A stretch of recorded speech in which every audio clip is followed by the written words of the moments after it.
All right. Well, I see we've got some in, and in an effort of time, why don't we begin? So thank you for those of you who are attending tonight for our next installment of the SMC Symposium. And tonight, we're thrilled to have a few wonderful alumni with us to really engage in conversation and to hopefully be helpful to yourselves and what you're doing currently, what you're looking to do, and hopefully we can be a great resource for you, not only during this meeting, but also going forward as well. There'll be a moderator this evening, as well as Kathy. I'll first introduce myself. I'm Steve Furlong, class of 1999 at St. Mike's. Kathy Sweeten, and I'm the class of 77. Excellent. So Kathy and I welcome you all. And first and foremost, before we get into any of the questions and really dive into the discussion, as I mentioned, we have three great panelists who are here this evening. So they're going to just take a few minutes, introduce themselves, what they do currently, and also just kind of how the trajectory basically of how they got from that education at St. Mike's all the way to where they are now. So I don't know if Kim, maybe if you wanted to begin. Sure. Hi, everybody. I'm Kim Corey, class of 1984, and I currently am a realtor at Coldwell Banker, Hickok and Boardman, which is a local real estate firm here in Burlington. And I've been doing this in Vermont since 2013, when I got back.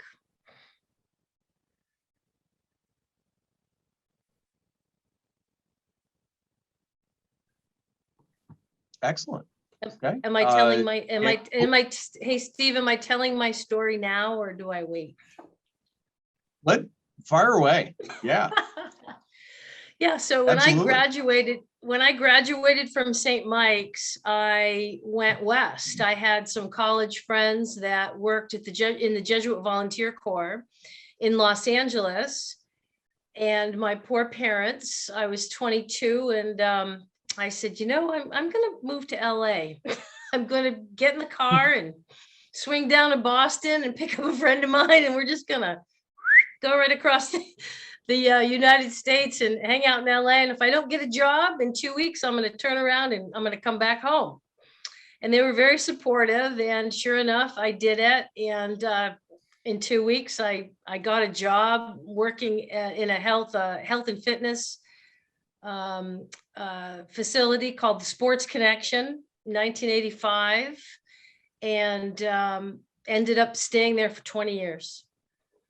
And it was bananas. And I've interviewed once in my life, so don't give me questions about how to interview. I can't answer it. I'm not a good example. Yeah, so I did that for 20 years, and right place at the right time, climbed up the ladder, you know, started at the bottom really, and got involved in club management and marketing and helping open new clubs. We had a high-end, we're a company, we built high-end service clubs, 100,000 square foot, full service facilities, tennis, racquetball, massage, hair salon, so stuff like that. And then we opened clubs back in New York, in Rockefeller Center, Boston, DC. And I just raised my hand, and they transferred me in 99, and I came back and I worked there until 2005. Yeah. In New York City. In New York City, yeah, in Manhattan. And Reebok Sports Club New York was a big one that we had opened in the 90s. And then in 2005, I asked myself, am I going to be 75 years old working in the gym business? Maybe I should get involved in something else. And a mentor just said, you know, Kim, you'd be good in real estate. You ought to give it a shot. So I got my New York State license, and then never really looked back. Yeah. Awesome. That's great. Hope that wasn't too great story. Yeah, great story too, to go along with it all. No, that's awesome. Excellent. Yeah. Thank you. Dan, how about you next? Sure. Dan Rodliff, class of 2001. I currently manage the sales team for NFP in the Northeast region, which is New York, New Jersey, and New England. We are a benefits and retirement and property and casualty insurance firm. So I don't have as exciting a story because I'm a lifelong Vermonter and I never left. I'm in Shelburne, Vermont. My office is in South Burlington, but I do travel now for work, which is nice. Yeah, so after I graduated, I knew I didn't want to go back home, so I stuck around in Burlington and got I got an entry-level job washing cars, and then I started renting cars and trying to figure out my path. I kind of knew I was going to get into insurance because my older brother was in insurance. My two brother-in-laws sold investments and were financial advisors. So I thought, I see kind of how they were living. So at some point I want to get serious. So about 2 years later, I started working at Liberty Mutual, got some great training there. 4 years later, I joined a local firm, Poulos Insurance, became a producer, a salesperson, made partner after 4 years. And then we sold to NFP in 2014, and I've been there ever since, climbing the corporate ladder. And now I manage the entire sales team for the region. So not as exciting a story as Kim's, but but it's still pretty good. It's fun. I enjoy it. It's nice to be here, Well, it's nice to see that people can stay in Vermont after they graduate. There you go. Absolutely. Great. Excellent. Okay. And then last but not least. Hello, good Angelia. evening. Tangelia. Angelia. Yes. I know. Listen, I've had so many versions of this name until I pronounce it for people a couple times. So I'm used to it. Don't worry. My parents got creative after having 6 other children with very simple names and decided to just do something different. And it was my cross to bear so far. But I'm Angelia Ambrose. I am the class of 1992. And actually 90, I did a 3+2 engineering program with St. Mike's. So I was living in Massachusetts at the time, spent my last 2 years of high school there, and got recruited by St. Mike's. And I knew I wanted to do engineering, but I didn't know what type. And they had this wonderful program where I could go to St. Michael's for 3 years and explore the different disciplines of engineering and get a liberal arts degree. And it's a dual degree program. And so at that time, I spent all of my time doing my basic coursework and then transferred to Clarkson University, which is an engineering school in upstate New York, which I graduated in 92. So 3 years at St. Mike's and graduated in 90, and dual degree at Clarkson University for electrical engineering in 92. And so when you get to the engineering school, you just do engineering classes. So it was super intense. They're like, the fun is over. We hope you did that in Vermont because that's over. And, but it was an amazing program. And for me, it gave me the opportunity to do some exploring about what I really wanted to do. I don't do that today, however, but I am in the technology industry. I am a global business development manager for HP. And an HP, that means that I help customers that are headquartered in the United States. And I handle our tier 1 accounts, which are mostly Fortune 500 companies that do business all around the world. So I negotiate their contracts. I help develop their solutions, their buying services and products. I help get resources in place in every country that they're doing business with us, and a host of other escalations. So my job allows me to travel quite a bit, which I love. Because growing up with that large of a family, most traveling we were doing was in a car. So I enjoy getting on a plane and going to Singapore and going to Europe, all over. So that's where I am now. How did you make that transition from electrical engineering to technology? And what are the similarities? Well, it's so interesting because after I graduated from Clarkson, I went to work for Texas Instruments in Houston, Texas. And at that time, and I think they still kind of are, Texas Instrument was known as the Education Institute. They would only hire engineers to do sales. Now but they allow you to do a course of different disciplines within the company. So you have to do a marketing assignment, you have to do a sales assignment, you have to do an engineering assignment, you have to do design, you have to do manufacturing. So you go around and do all of these different roles, but you become a salesperson. And they only hired engineers to sell to engineers. after doing that program, I knew I didn't want to design semiconductor products. I wanted to sell them. And so that was my entryway, using my technical degree, but in a sales capacity. I like to be in front of people and I wanted to sell. And so I spent 9 months in Texas doing that program. And they sent me out to California for a sales role in Irvine, California. And I spent 3 years there selling to the semiconductor industry. All of the folks, so any computer product you have that has memory in it, back in the early 90s and late 90s, I was selling those products to the folks that were building them and putting into all your electronic equipment. And then from there, I did that for 4 years, and I needed to get back to Houston because I met my husband and wanted to stay in technology. And I went into technical marketing. So Compact Computer at the time was looking for engineers to do marketing. Because again, you know, I'm on the front lines talking to engineers, knowing what they want and what they need from a technology perspective to move us forward. So how do then you start marketing to those people after you understand what their needs are? And so that sounded interesting to me, and I went for that, got a role there, and did that for about 3 years, mostly to large companies. I was working for a young lady who then wanted to go to Gateway Computers because our focus was small businesses, and I followed her to Gateway. She asked me to come with her, and I did that.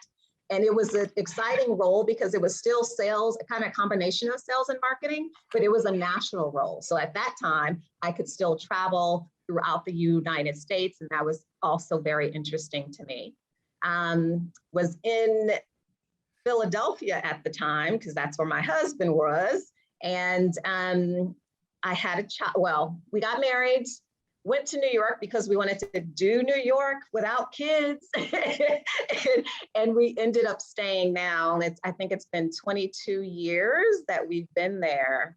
But that role allowed me to see a little bit of everything. So in that capacity, working for this VP at Gateway, I had an opportunity to work cross-functionally across finance, in marketing, in engineering, and do projects and initiatives that the company was doing globally. So that kind of got me into that aspect of it. Then I had a baby, decided to stay home for a little while, and a year later, HP bought Compact. And my former boss at Compact called me and said, "Hey, are you ready to go back to work?" And reluctantly, I said yes. But it allowed me now to go into operations because they were merging, and I had never done M&A work before, but it was an opportunity for me to learn something different. And she brought me on as a consultant at the time, and I've had a number of roles since then. And about a year after helping to merge HP into Compact, they offered me a full-time job, and I've just done lots of different things and initiatives since then. Great. Good. So Kim, a question has come up for you. How would you recommend someone just out of college start pursuing a career as a realtor?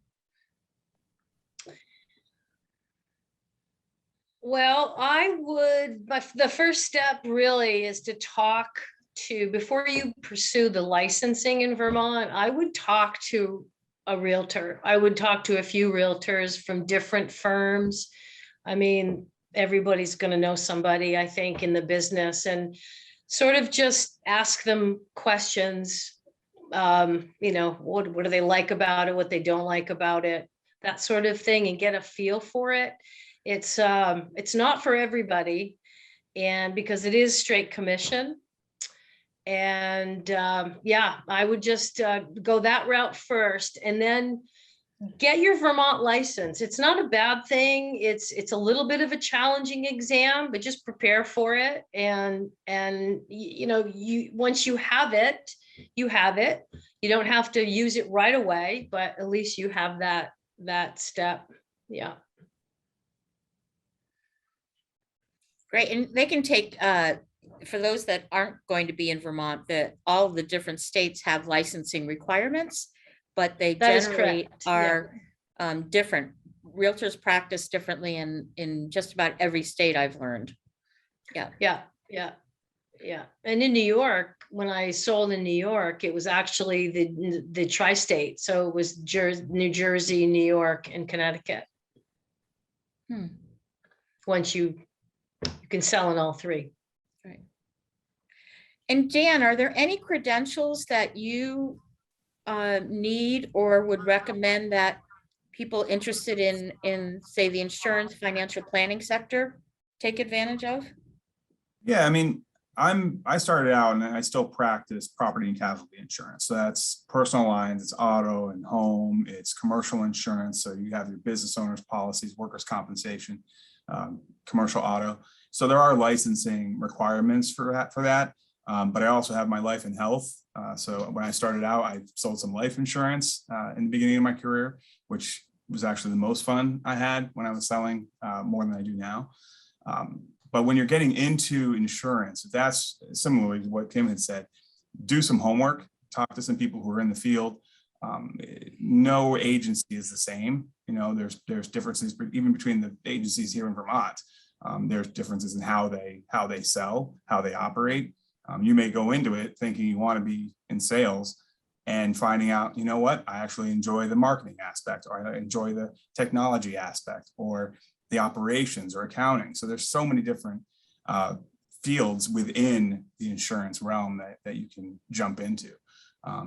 When I started my career at Liberty Mutual, I brought on some interns, and I think that was really helpful for them. We ended up hiring a bunch of those interns after they were with us. And then as I left and started at the firm that became NFP, hiring interns here, they could see the operations, because at that point I was doing a little bit of everything, right? I was still primarily a salesperson, but being a partner in the agency, I now had operations responsibility, financial responsibilities, got involved in some of the M&A work. So when I brought an intern on, they shadow me, they see all this stuff that was going on behind the scenes, not just the sales aspect. So I think that you can get so many different perspectives if you just talk to different people, because the last thing you want to do is get into an insurance career and sales career and not be ready, because it is challenging for sure.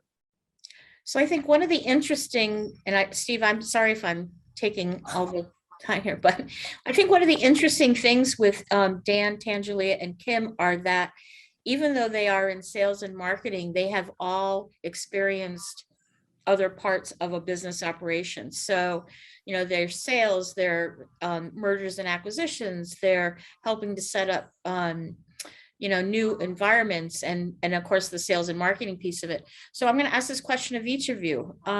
What do you think the liberal arts education at St. Mike's helped you to get to where you are today? What skill sets do you think you learned at St. Mike's that helped you on this path? I think for me, it was staying curious and wanting to learn new things all the time, and being open to opportunities. Even if you don't have what you think you should have in terms of the skill set, you're ready to build one. Always be open to building new skill sets, being curious. And I think that allowed, my time at St. Mike's, I did a lot of discovery, and that is what helped me. And I continue to do that through my life, which I've, you know, to your point, we've all done lots of different things, and it's that drive to want to learn something new, to build a different skill set, and to be open is what I learned at St. Mike's. Yeah, I agree. I think that's, you know, I came from a small town in Vermont, and not really knowing what I wanted. I had this grand vision of being like the next Chris Berman sportscaster. And so I was a journalism minor for a hot minute. But being exposed to so many different courses and learning from so many different people, and the bonds that I made there, and, you know, I wouldn't have done that if I didn't kind of have that opportunity, you know, and being able to learn, you know, like Angelia said, just being able to go out and see different things and learn from other people. And I love that, being open, you know, kind of, I always tell some of my sales reps, embrace the fear, you know, the feel of failure, you know, you pick a particular path and it might not work out, you know, that's okay. You can kind of adjust on the fly. So I found that, and the friendships that I made, the connections I made at St. Mike's are still with me today. I met my wife there, and so another lifelong Vermonter, and friends I have from there, and the business partner. And one of my business partners is from St. Mike's. So it was, yeah, just that openness. I like that. I think for me, it was the camaraderie of what I experienced at St. Mike's, because I played a team sport and I was involved in the Christian leadership program. I don't know if they still call it LEAP. Do they still call it LEAP, Steve Furlong? I believe so. Yeah, and I found that to be so rewarding. And St. Mike's, and it still is such a tight knit community, and you could just feel the kindness on campus, and it was empowering.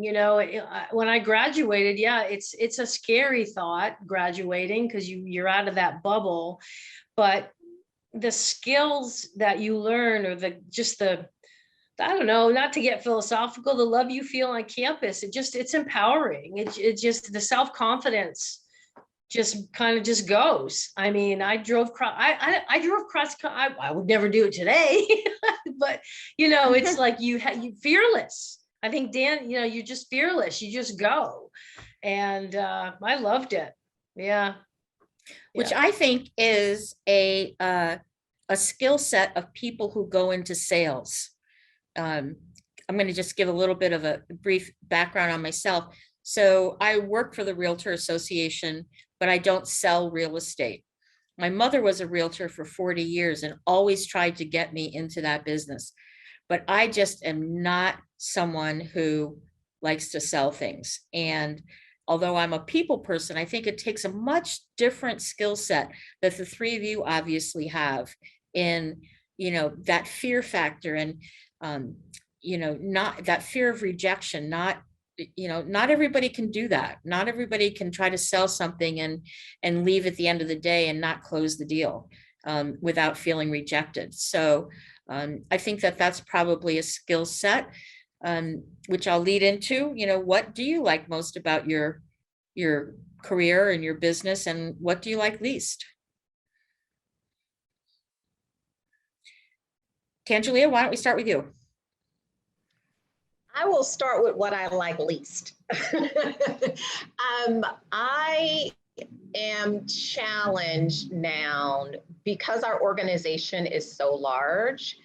It sometimes is difficult to get things done quickly.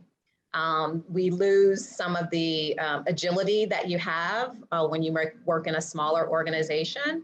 And so the layers and hierarchy of getting things done is very challenging for someone who wants to close the deal. So the thing that I don't like is just that.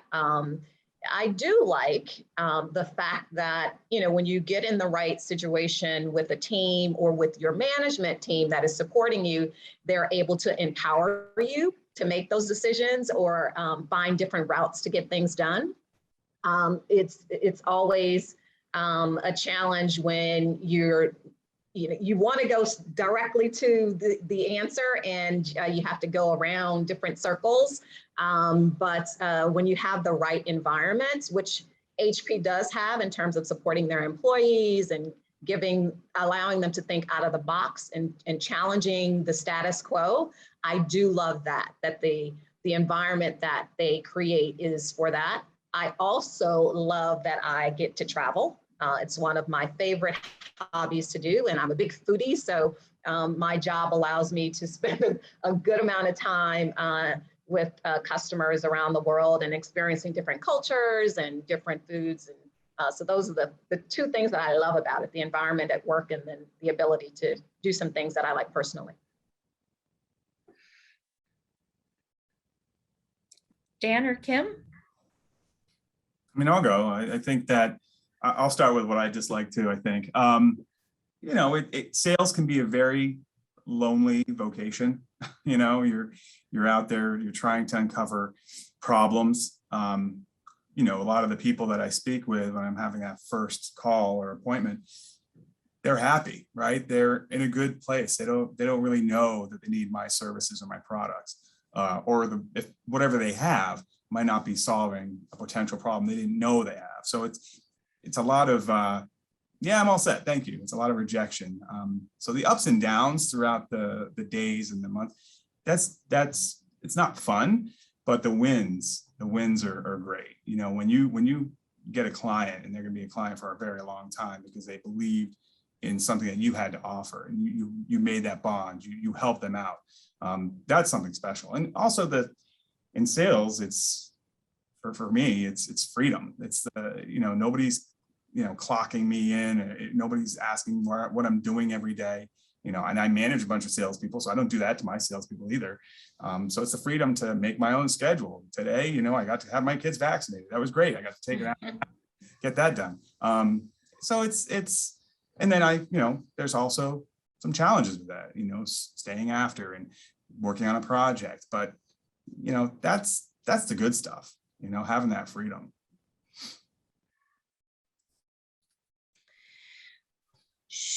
So least about my job, I would say, well, there's two things really. Since I've lived my entire life on the verge of thinking I was going to be homeless, the straight commission drives me bananas, but it can be rewarding, like Dan said. So that always keeps you on edge, always. You have to be on your game if it's straight commission, that's it. The second thing, there's things in real estate that are beyond my control once you go under contract, whether you're representing a buyer or a seller, because there's a lot of cooks in the kitchen, attorneys, lenders, things like that. And so sometimes you have to just sit back and trust the process. What I love about my job is that you are participating in a person's life change, whether they are buying their first home or they're downsizing and selling, or, you become part of their life, and it's a shift. And it's an exciting time, they welcome you into their family, and you become part of their family for the 6 or 8 weeks. And then you get divorced because you close, that's it. No, I think it's very, very, word am I looking for? Very gratifying when you find a home for somebody, or someone needs to sell their home and you make it happen for them because they've got to move on with their life. I just really, really enjoy that part. Yeah. Nice. Yeah. And I think, what's great about all these answers is that I think regardless of what line of work you're in, I personally can relate to all three of the answers that were given. Angelia, you had mentioned about, sometimes it's difficult to get things done. In my organization, we were a not-for-profit, really just going out and covering the uninsured in New York State. And then all of a sudden, our not-for-profit in New York State was purchased by Centene, who is number 24 on the Forbes list. And, if I wanted to go in and talk to HR, I would just kind of walk around the corner. Now I have to call somebody in California and have that done. So yeah, sometimes it can be difficult, but it's just a matter of, working through things. But yeah, with everybody, you can absolutely relate to all those things. So excellent. One of the things that I wanted to bring up and ask is, just kind of the time that we're in right now, and being in the midst of a pandemic. Obviously for all of us here, when we left St. Mike's, we certainly weren't having to experience what everybody is having to experience now with getting out into the workforce. And with sales and marketing, obviously the bulk of what we do is, in the past anyway, is dealing a lot face-to-face with individuals. So, for each of you, how are you dealing with that in your line of work with COVID? And, I guess what advice would you have for those individuals, entering the workforce in the current situation that we're in?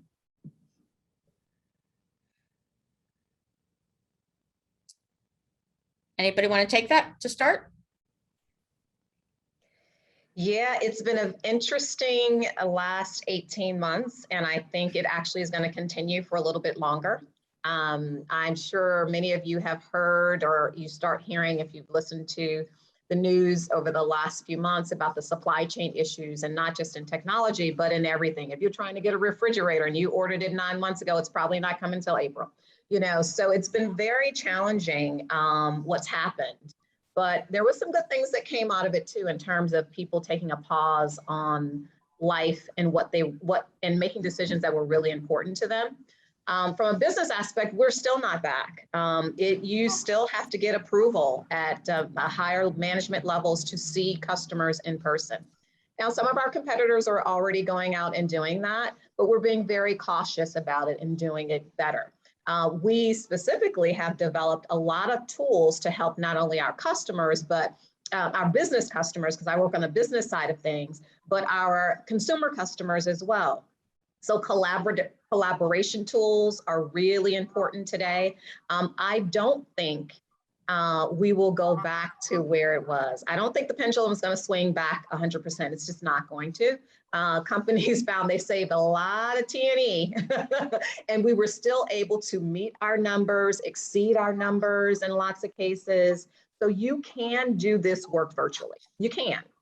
It's not ideal in some situations. And there's certainly the loss of being in contact with people, some of the events we used to hold, or being able to talk to multiple customers at one time in different engagements.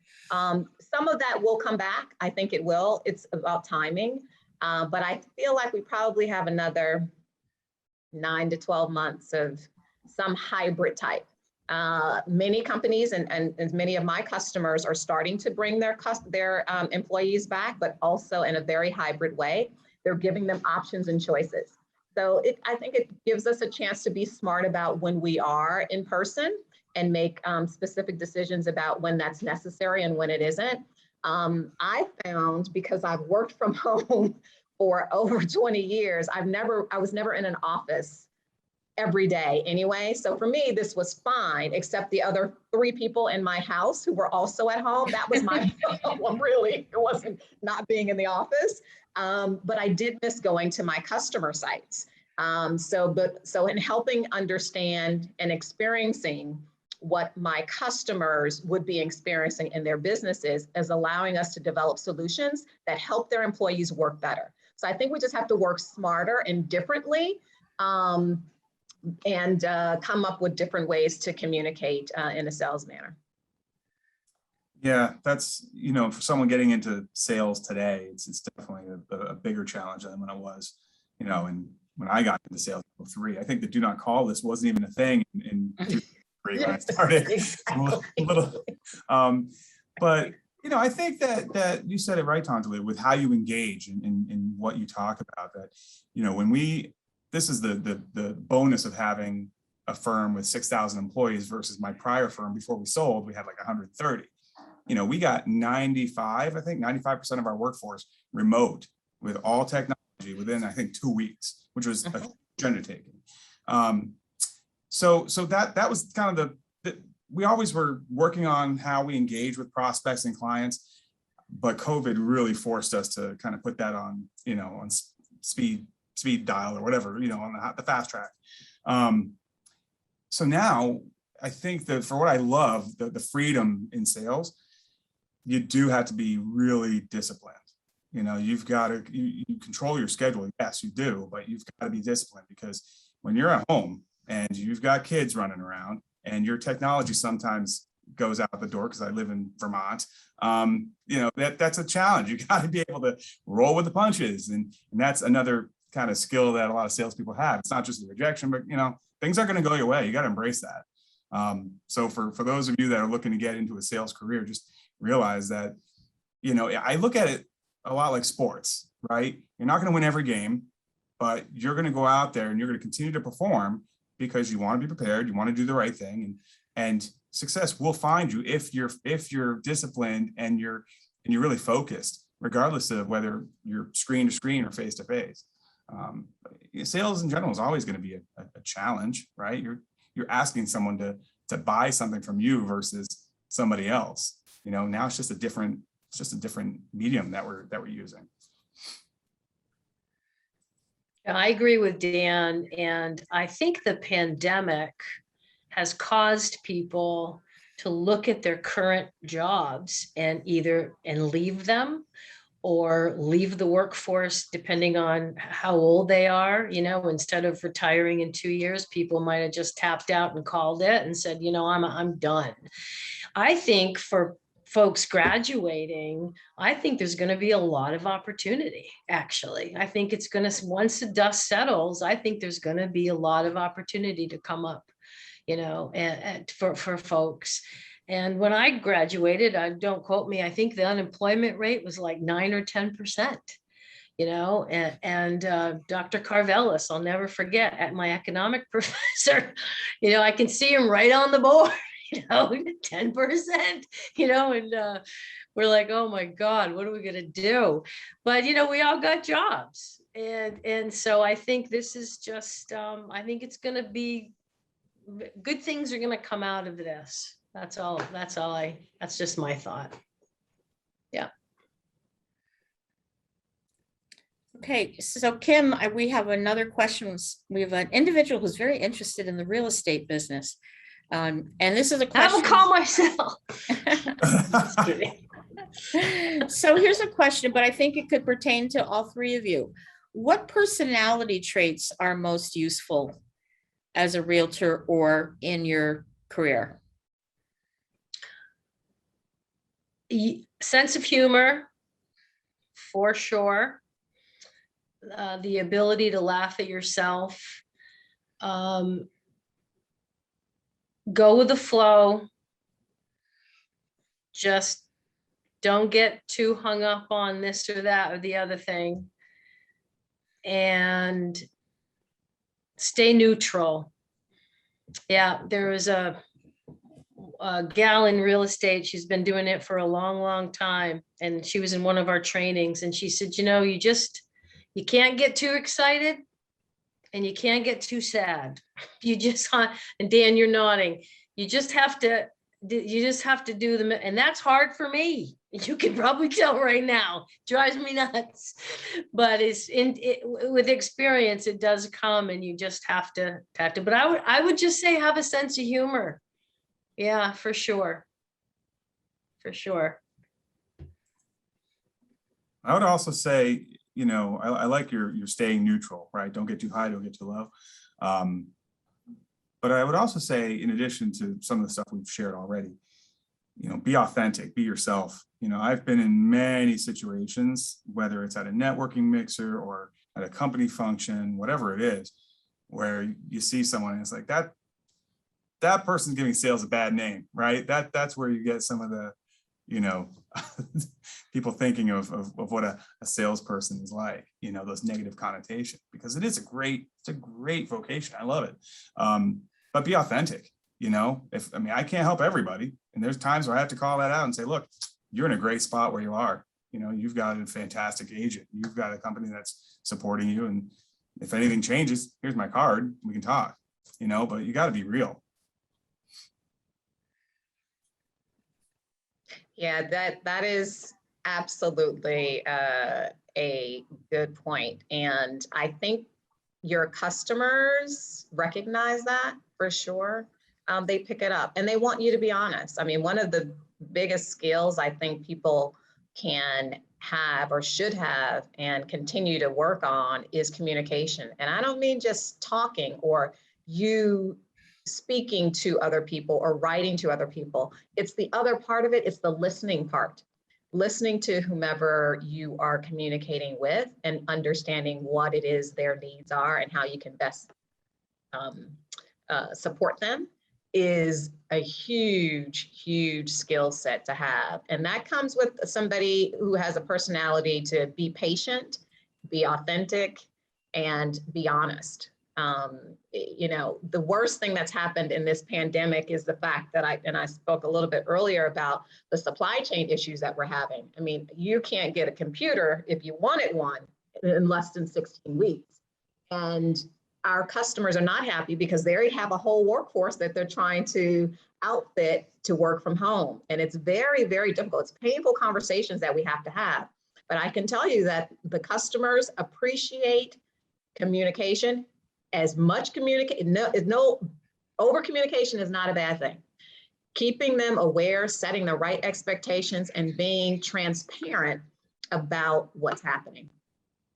And that will get you more sales than anything else, because you're building relationship. You're becoming a advisor to them. And when they trust you because you are transparent and open and authentic, you'll do well in this industry, in any industry, as a sales and marketing person.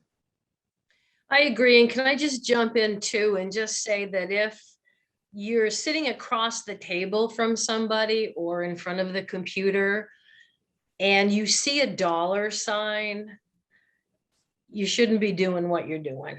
It's just the money will come by being authentic and honest and forthright and knowledgeable. The money will come, it just comes. But if you lead with that, you know, it's going to go the other way for sure.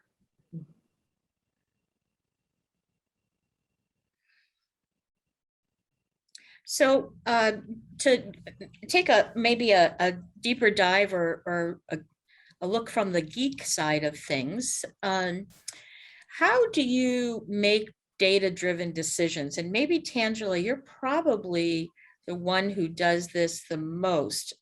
But Kim or Dan, if you can answer that, that would be great. So, you know, with the market changing and with things change, you need to really see when things are going well, when they're not going well, and then when the changes have to be made and how you make them. And so how have you developed the ability to make market data driven decisions? HP is a huge market data driven company. It is all about the facts.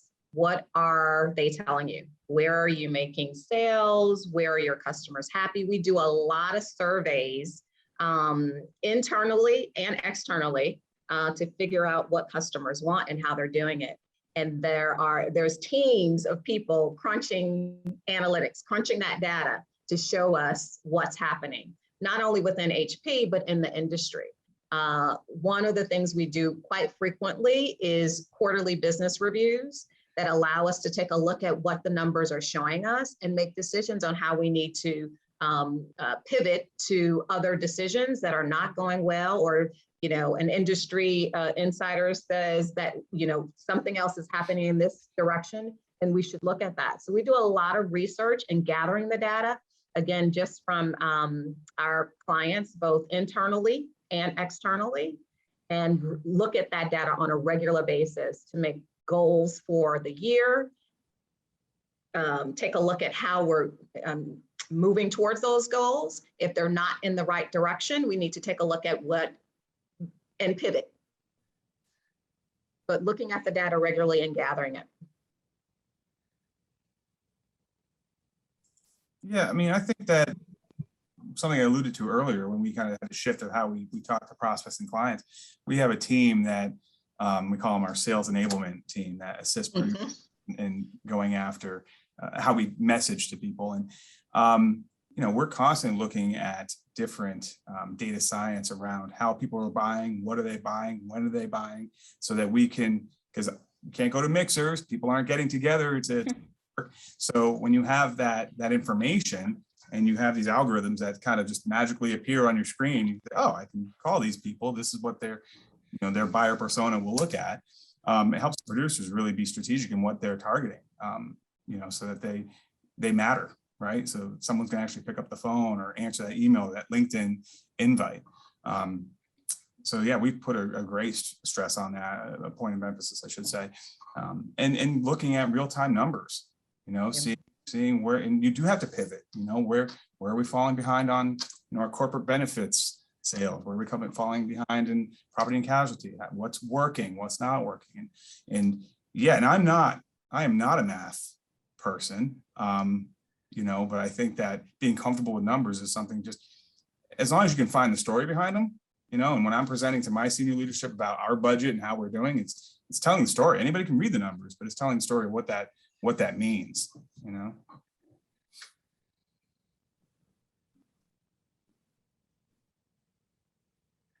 I think that spills over too in the real estate market. I'm on a team, so I'm not directly involved in marketing myself per se. You market to your sphere of influence and past clients for sure. But I think in real estate, the key is the brand, and the brand needs to be on people's brains. So, you pay extra for Google clicks. I'm on the Lipkin Audette team. People Google, real estate in Vermont. We're going to show up somewhere on that top page. And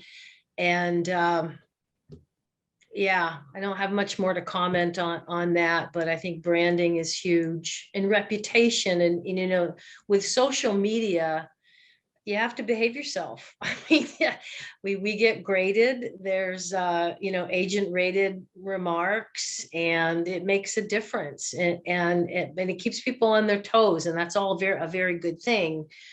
But with the internet now, you really, it's just you have to be on the forefront. You have to be on their minds for sure.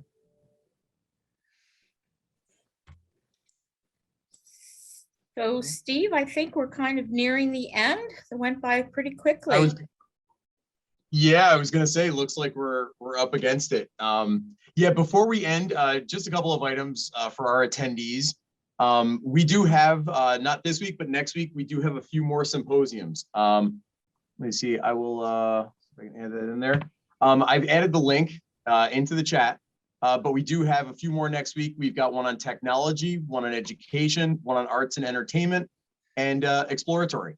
Exploratory too, I think is great. Just again, we were talking prior to jumping on, I'm in sales and marketing. I graduated St. Mike's with a history degree. So, I think it's amazing how things will change. And as you heard all of us say too, we had different careers all throughout our career in a sense, and a lot of different jobs. So, but anyway, certainly log on using that link and register for more because these are extremely helpful. Also to SMC Connect. Not sure if you're on SMC Connect. Everybody on this phone call, myself, Kathy, as well as the panelists, they are on SMC Connect. So the conversation doesn't have to necessarily end here. We can go over to SMC Connect, connect with us, with other alumni. It's truly a great resource. And it's, I think much like all of us feel that St. Mike's is that family sort of community. We're just taking that virtually, but we still have that ability to do it all online. And then lastly, too, just a reminder, not just for current students, but also for alumni, the Education Center. So, please feel free to utilize that. Just, to prepare for interviews, get out in the workforce. Another great resource for, again, which is great, not just the current students, but also alumni. So it's really a fantastic feature. So again, just a lot of different pieces as to where the conversation doesn't need to stop here. We can keep it going. So obviously, panelists, Angelia, Kim, Dan, I can't thank you guys enough. This was just awesome. Awesome discussion. Great, valuable feedback. I thought it was tremendous. So obviously, Kathy and myself, we can't thank you guys enough for your time tonight and all of your feedback. So it certainly is appreciated. Great. Thank Yes, you. thanks For everyone. having me. Okay. Good Absolutely. night. So yes, thanks everybody so much. Have a great evening and take care.